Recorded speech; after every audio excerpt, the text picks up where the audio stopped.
I need a Band-Aid. I got a blister on my finger from going... Don't let this happen to you. Turn on the radio and hear all your favorite programs. But I don't know when anything comes on around here. Turn on the computer, hook up to the internet, and find out when your favorite shows are coming. Go to nascaf.navy.mil, look under Services, then click on Military Services to bring up the Power 104 AM 1530 radio schedule. But what if I want to watch TV? That's another commercial. Turn on your computer and turn on your radio to Power 104 and AM 1530. Power 104, Keflavik Iceland.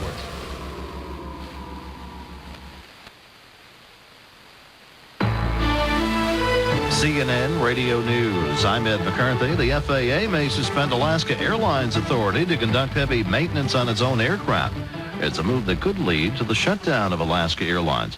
John Kelly, the chairman and CEO of Alaska Airlines, says he doesn't agree that Alaska Air's record keeping is poor. It's hard to be 100% in every little detail that you have, whether you want to classify it that way or some other adjective. You'd like to be at 100%. Well, the government is giving Alaska Air 7 days to show what steps it is taking to avoid losing the power to maintain its own aircraft. FAA says it found about 150 instances in which work that was scheduled to be done in heavy maintenance operations couldn't be documented. In Austin, Texas, Gary Carr has been found guilty in the disappearance of atheist Madeline Murray O'Hare and her family. Carr was acquitted of conspiracy to kidnap O'Hare, her son, and her granddaughter. The verdict came on the fourth day of deliberations, and after jurors told the judge they were having trouble reaching a unanimous verdict. Some investors appear to be willing to put interest rate concerns on the back burner, at least for now.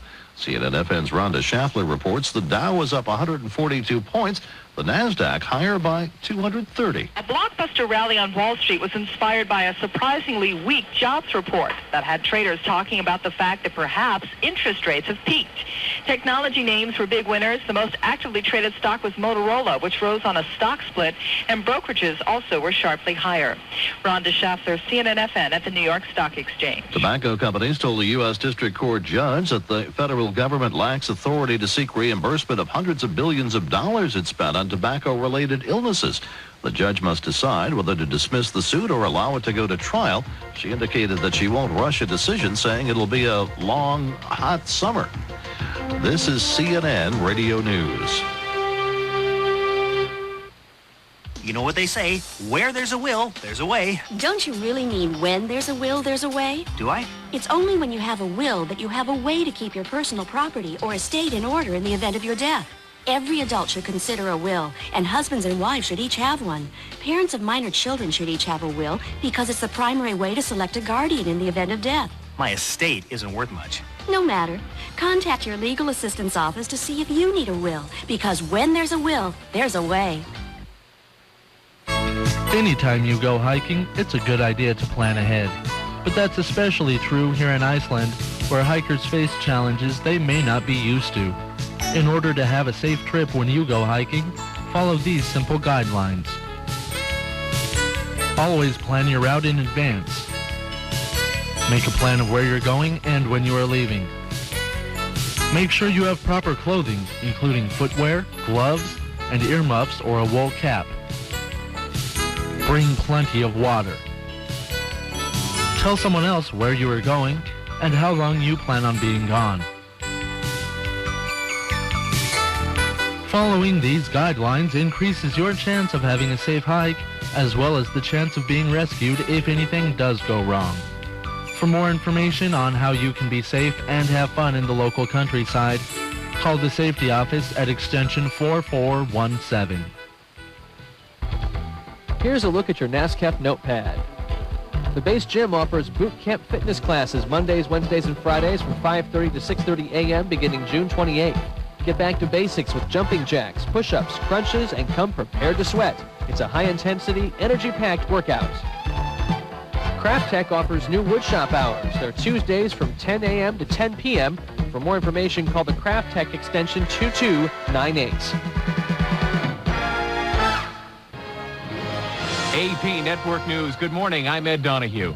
A meeting today in Berlin on progressive governance in the 21st century. President Clinton was among the group of world leaders taking part in the discussions. We talked a good deal about the importance of reaffirming our common humanity in the midst of the racial and ethnic and religious tensions that still dominate too much of the world's conflicts and are present to some degree in every one of our countries. The objective of today's meeting was to go beyond the restraint of political party labels in order to reach agreements on global finance and technology. The president leaves Berlin later today and travels to Russia for a summit meeting with President Vladimir Putin. The lights are out this morning in thousands of homes along the East Coast. Fast-moving thunderstorms packing high winds, lightning, and possibly tornadoes tore through the region yesterday. Sergeant Scott Moore is with the police department in Cheshire, Connecticut. Well, we got quite a few trees down, a lot of power lines down. We had roughly 3,500 homes without power. We're still working now on cleaning up and trying to get roadways open, lines restored. In Saratoga County, New York, at least 10 homes were damaged by falling trees. Bad weather is being blamed for an 8-hour flight delay at Chicago's O'Hare Airport. About 200 passengers on a United Airlines flight bound for Washington sat on the runway for 8 hours. The flight was supposed to leave around 2 yesterday afternoon. The plane didn't take off until 10 at night. A United spokesman says the flight was one of hundreds delayed by bad weather on the East Coast, and there were no meals available to the passengers during the wait. But a United spokesman did say the crew handed out granola bars to the passengers. Alaska Airlines has a week to respond to government concerns about its ability to fix planes. The FAA says it found nearly 150 cases where aircraft maintenance could not be documented. The agency has proposed stripping Alaska Airlines of the right to perform maintenance. This is AP Network News. Next stop, Windsor, Ontario, for World Trade protesters. The Organization of American States meets starting tomorrow in Windsor. There are no trade issues on the agenda, but protesters say broad issues of globalization, poverty, and diminishing rights involve free trade.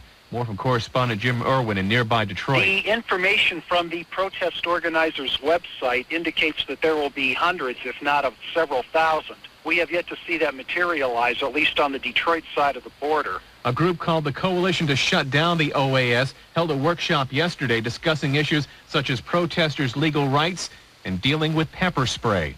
A Chicago man is facing felony charges after his car crashed into an elementary school playground. 11 people were hurt, the most serious a 4-year-old boy who's in the hospital in serious condition. Chicago police say Lamont Prince was driving without a license, without title or registration. Officers say Prince told them his brakes failed. This is AFN.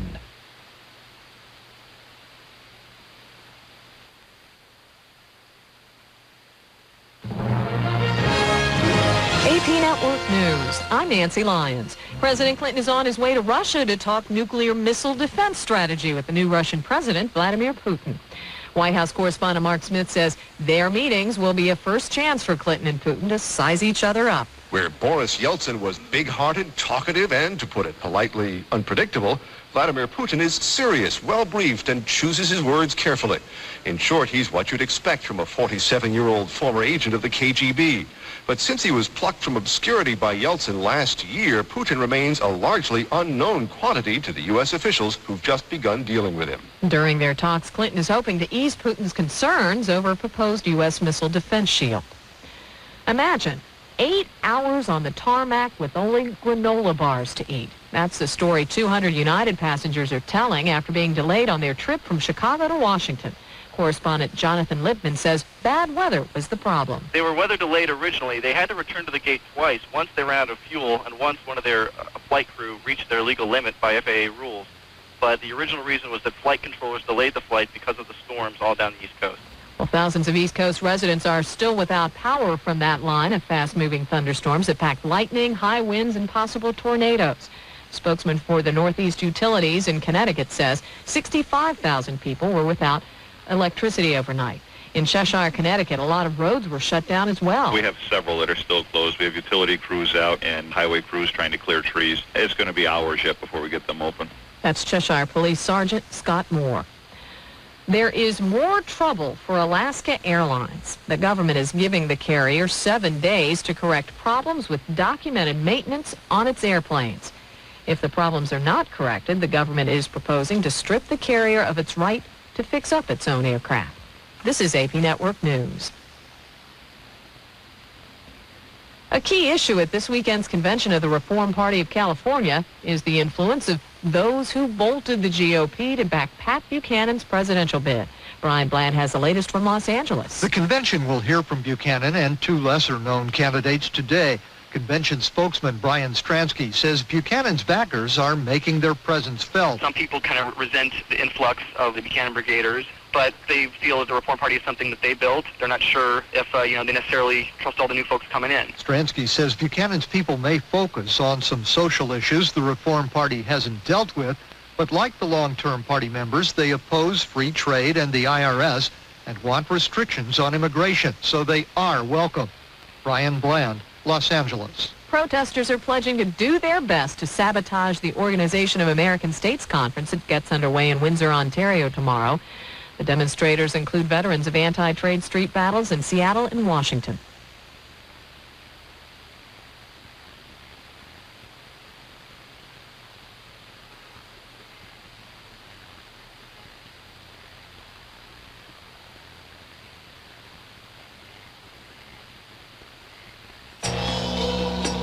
This is 1 minute of American history. In 1857, U.S. Secretary of War Jefferson Davis ordered the formation of one of the most unusual outfits in the nation's military, the U.S. Army Camel Corps.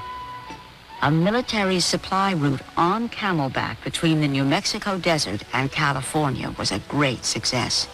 So successful that Davis ordered 1,000 more camels from the Middle East.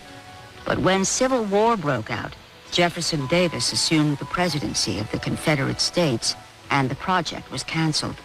Of the original 75 camels, 28 were given to the city of Los Angeles to deliver mail. The rest were auctioned off. The animals were true survivors of the Old West. Into the 1920s, Nevada still had a law against driving a camel on a public highway. Out of the way, Roadhog. Man, I hate carpooling. Chairman Winkle, I don't think the cars will move any faster if you yell at them. Miss Bartleby. Shutting up now, sir. Sir, what's the music calm you down? Miss Bartleby, the chairman of the board, listens to the news. But, sir, Power 104 has music and the news during their afternoon show. It does it? Just listen, sir. I'm Ross Simpson, AP Network News. Power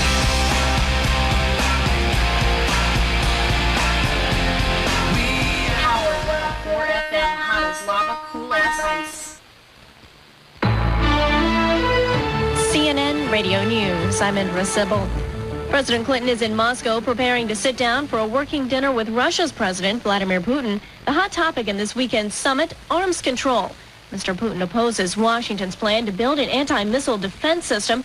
CNN Radio's Matthew Chance explains. Kremlin officials are insisting that the key treaty in all this, the anti-ballistic missile treaty signed back in 1972, remain unchanged. And with the kind of missile plan the Americans want to deploy, it may take some kind of amendments to that key treaty. And that's something at this stage the Russians have said they're not prepared to undertake.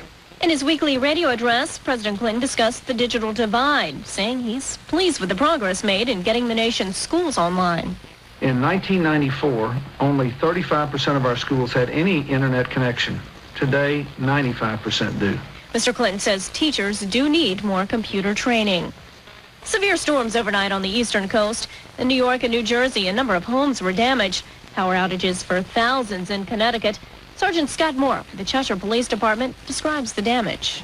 The most significant damage was down trees, down power lines, and we had several homes that had trees fall on them. We had roof damage to one home.